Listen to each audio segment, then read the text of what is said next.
ప్రస్తుతం సమ్మర్ బరిలో చాలా బజ్తో పాటు క్రేజ్ని సొంతం చేసుకున్న సినిమా డీజే దువ్వాడ జగన్నాథం. ఎటకారానికి కామెడీ టైమింగ్కి బ్రాండ్ అంబాసిడర్లా అనిపించే Harish Shankar DJ climax shooting start చేశాడు. అయితే స్టైలిష్ స్టార్ అల్లు అర్జున్ మాత్రం డే టైంలో షూటింగ్లో పాల్గొని నైట్ టైంలో డబ్బింగ్ పూర్తి చేస్తున్నాడట. రిలీజ్కి చాలా టైం ఉన్నా కూడా అవుట్పుట్లో ఎక్కడైనా లోటుపాట్లు ఉంటే రీషూట్ చేసేందుకు వీలుగా ఇలా ప్లాన్ చేశాడట బన్నీ.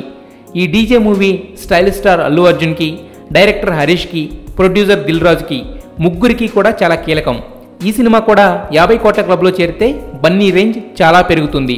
అందుకే ఈ బ్రాహ్మణ్ క్యారెక్టర్ కోసం బ్లడ్ అండ్ హార్ట్ పెట్టి మరీ పనిచేస్తున్నాడు. హరీష్ కూడా మంచి పదునైన పంచ్ లైన్స్తో స్క్రిప్ట్ని చాలా పకడ్బందీగా తీర్చిదిద్దాడట. ఇక ఇన్నాళ్ళు traditional గోపికమ్మగా అలరించిన Pooja Hegde first time గ్లామరసం ఫుల్గా చిందించింది. దాని తాలూకు శాంపిల్ ఆల్రెడీ టీజర్లో కనిపించింది. సో మొత్తానికి ఏ సినిమా ఎంచుకున్నా డైరెక్టర్తో సమానంగా కష్టపడుతూ ఆ సినిమా సక్సెస్కి కీలకంగా మారుతున్న బన్నీ ఈ క్లైమాక్స్ కంప్లీట్ అయితే కొంచెం ఫ్రీ అయ్యి నెక్స్ట్ ప్రాజెక్ట్ మీద ఫోకస్ పెడతాడట.